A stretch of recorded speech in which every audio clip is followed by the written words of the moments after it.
Nous sommes à la veille de cette liste et le président de la Fédération ivoirienne de football, M. Idriss Diallo, était ce soir sur le plateau de NCI Sport. Il s'est prononcé.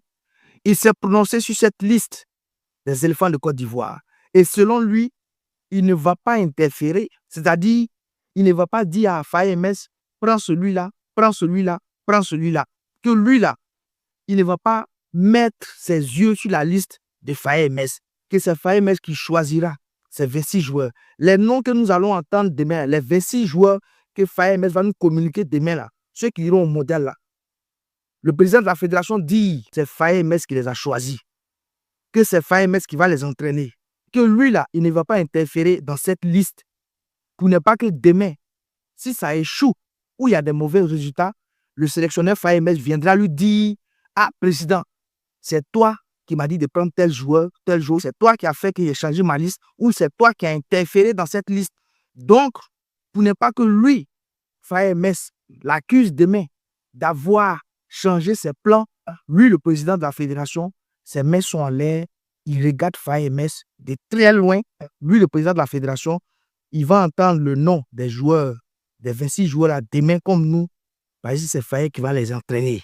Il a parlé aussi de cette histoire de Nicolas Pepe. Les amis, ce n'est pas dans ma bouche. Ce n'est pas dans ma bouche, vous allez manger tout ce piment. Je vous laisse regarder et écouter cette vidéo attentivement jusqu'à la fin. Partagez, likez là. Nous sommes à la veille de cette liste de 26 joueurs. Et nous sommes encore dans le décortiquage. Parce que demain, les amis, les vidéos vont pleuvoir. Parce que sur DH Sport TV 1, on va vous apporter la clarté sur cette liste du sélectionneur Faye MS. Regardez, partagez cette vidéo au maximum et donnez vos points de vue en commentaire. Le 15 mai prochain, le sélectionneur MS Faye va divulguer la liste des joueurs retenus pour le mondial. Que pouvez-vous nous dire sur cette annonce? Écoutez, ce que je peux vous dire, c'est que Faye et son staff travaillent dur. Ils ne travaillent pas seulement depuis maintenant.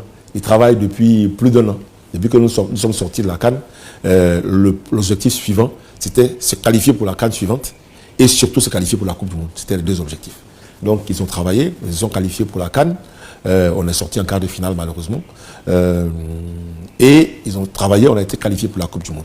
Donc, une Coupe du Monde ne se prépare pas maintenant, elle se prépare donc depuis plus d'un an.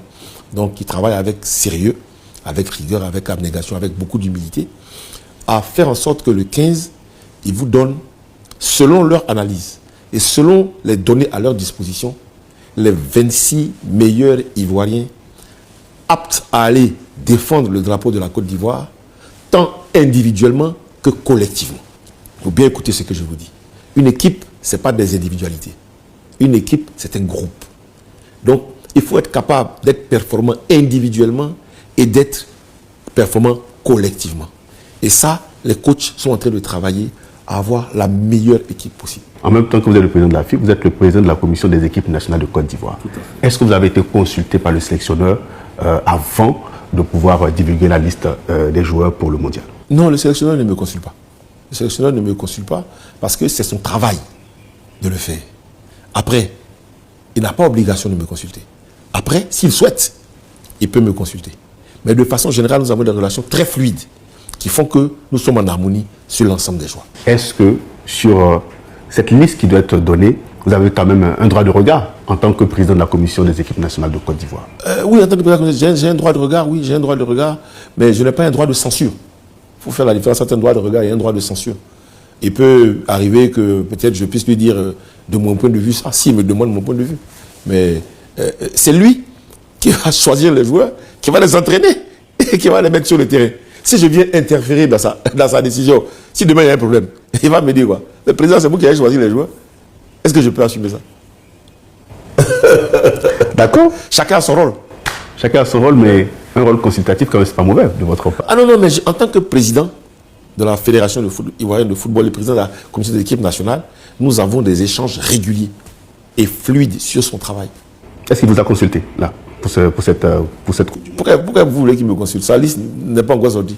Vous pouvez nous donner un peu quelques informations? Oui, vous aurez la meilleure équipe possible de Côte d'Ivoire. C'est le scoop. Président, depuis quelques mois, on voit plusieurs footballeurs binationaux. Que savez-vous de cette démarche entreprise par ces joueurs? Alors, ce que vous devez savoir, c'est que pratiquement 100% de ces joueurs qui font ces démarches parce que la Fédération ivoirienne de football, à travers ses différents démembrements, ont fait des démarches pour leur expliquer le projet dans lequel nous sommes. Et si ce projet leur convient, leur parle, ils sont les bienvenus. Mais on présente un projet et après le joueur décide. Est-ce à dire que tous ces footballeurs qu'on a vus ces derniers temps seront à la Coupe du Monde? Il ne faut pas mélanger le choix d'un joueur qui vient en équipe de Côte d'Ivoire parce qu'il veut venir en équipe de Côte d'Ivoire et la décision de l'entraîneur d'emmener les joueurs à la Coupe du Monde. L'entraîneur prendra tous les joueurs ivoiriens, donc remplissant les conditions pour jouer avec la Côte d'Ivoire, les plus performants selon les critères qu'il a mis en place, lui et son staff. À la fin du match Côte d'Ivoire-Écosse, on vous a vu très souriant avec Nicolas Pepe. Peut-on dire que c'est la paix des braves? Mais parce qu'il n'y a jamais eu de guerre de Nicolas Pepe et de son président. Non. Vous savez, c'est des polémiques. Et nous sommes dans un environnement où la presse, de façon générale, les réseaux sociaux aussi, aiment bien tout ce qui est polémique. Nicolas Pepe était un joueur de l'équipe de Côte d'Ivoire qui n'a pas été appelé à la CAN 2025. Il n'a pas été appelé. Après ça, il a été rappelé pour le match Côte d'Ivoire-Écosse avec tous les autres joueurs. Il a joué, il a fait un bon match, on était tous contents. La Côte d'Ivoire est heureuse. Donc il n'y a pas de problème. Nicolas Pepe, c'est mon fils. Demandez-lui. Il a fait quand même beaucoup de déclarations lorsqu'il n'avait pas été convoqué pour la CAN 2025. Vous n'avez jamais réagi. Oui. Aujourd'hui, vous avez la possibilité de réagir devant tous les Ivoiriens. Qu'est-ce qu'il en est exactement? Je n'ai pas à réagir à la frustration de mon fils. Vous avez des enfants à la maison. Un enfant, quelquefois, il fait bien, vous l'encouragez. Quelquefois, il fait mal, vous le corrigez. Quelquefois, c'est ça. Mais une fois que vous avez fini de faire ça, que l'enfant soit mécontent. En Afrique, on ne peut pas empêcher un enfant battu de pleurer. Si tu chicotes l'enfant, que l'enfant pleure, tu dis pourquoi il pleure?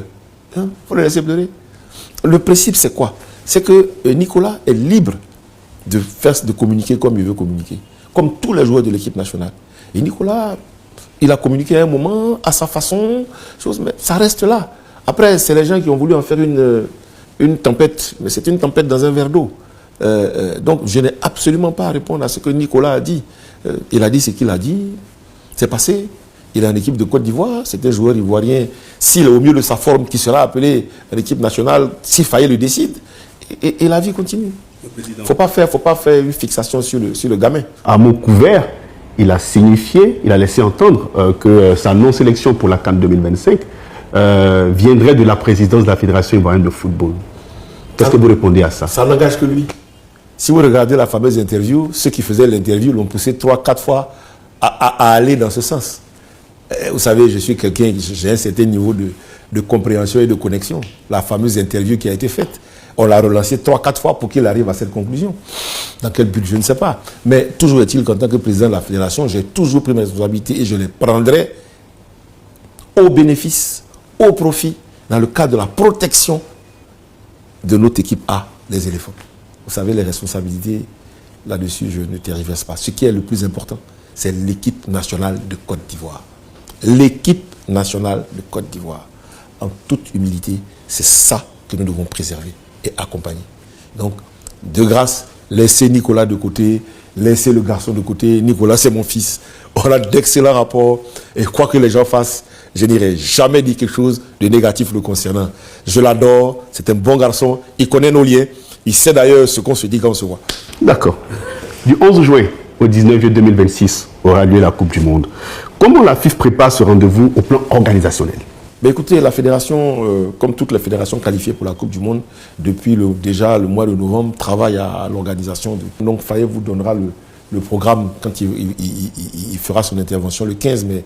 Déjà, tous les joueurs sont suivis. On a une cinquantaine de joueurs qui sont dans le pipe. Cette cinquantaine de joueurs-là, le coach va voir ceux qui sont en bonne santé, en meilleure forme, etc. avec son staff. Ils vont travailler dessus, ils vont sortir la liste. Ils vont sortir leur liste, ils vont la publier. Une fois qu'ils vont la publier, ils vont donner le jour du rassemblement. Donc ce rassemblement-là se fera en France, puisque de là, on a un match amical contre la France le 4 juin à Nantes. Donc ça va se faire en France. Après Nantes, on prendra la route des États-Unis pour aller donc sur notre camp de base qui a été identifié, qui est la ville de Wilmington, la capitale du Delaware, qui a 30 minutes, 45 minutes du stade de Philadelphie, où nous allons jouer le premier match, Inch'Allah, le 14 juin contre l'Équateur. Et après ce match-là, on ira au Canada jouer contre l'Allemagne le 20 juin à Toronto, et on reviendra dans notre camp de base, Wilmington, pour jouer le dernier match de la poule contre Curaçao le 25. Et on espère donc se qualifier, sortir de la poule et continuer notre aventure. Vous parlez de match amical, on a entendu dire qu'il y a un autre match amical qui sera organisé le 8 juin face à l'Irak. Est-ce que c'est vrai? Ils sont en train de travailler là-dessus, ce n'est pas encore bouclé. C'est une hypothèse, mais qui n'est pas encore définitive. On vous a vu en séance de travail avec l'ambassadeur d'Allemagne ici en Côte d'Ivoire. Dites-nous, qu'est-ce qui se prépare concrètement sur ce match Côte d'Ivoire-Allemagne? L'ambassadeur d'Allemagne nous a fait l'honneur de venir nous visiter pour pouvoir renforcer les liens entre la Côte d'Ivoire et l'Allemagne. Donc il n'y a rien de spécifique, il n'y a rien de particulier. C'est juste une visite de courtoisie. Mais c'est un match comme tous les autres matchs qui devra être joué et puis être le mieux joué possible. Et on retrouve un peu nos enfants parce que l'équipe d'Allemagne a Jonathan Tah et puis Gnabry qui sont un peu nos fils. Donc on va se croiser. Président, ce sera quoi l'objectif de la Côte d'Ivoire à la Coupe du Monde? Aller le plus loin possible. Aller le plus loin possible. Non, l'objectif minimum, c'est de sortir de la poule. C'est clair, on ne peut pas se cacher. Il faut tout faire pour sortir de la poule. Puis une fois qu'on sort de la poule, c'est des matchs à élimination directe. Donc il faudra gagner tous ces matchs et puis avancer le plus loin possible. Le plus loin possible. Moi, je respecte tous mes adversaires, même si je n'en ai pas peur. Nous sommes un pays au sein duquel on a des valeurs. Et nos valeurs font qu'on doit avoir de l'humilité vis-à-vis des autres, mais tout en étant conscient de nos forces, de nos capacités, et en utilisant ces forces et ces capacités pour aller le plus loin possible, pour faire plaisir au peuple ivoirien, pour honorer notre président de la République et son gouvernement qui nous mettent des moyens à disposition. Donc on doit faire en sorte d'aller le plus loin possible. Ce sera quoi l'avenir d'Emez Faye après cette Coupe du Monde? Écoutez, il n'y a pas que son avenir, il y a moi-même mon avenir aussi, il y a une élection après. Donc ne parlons pas d'avenir de qui que ce soit, finissons d'abord la Coupe du Monde et puis après on va faire le point. Mais pour l'instant, Faye est le coach de l'équipe nationale et je suis le président de la fédération.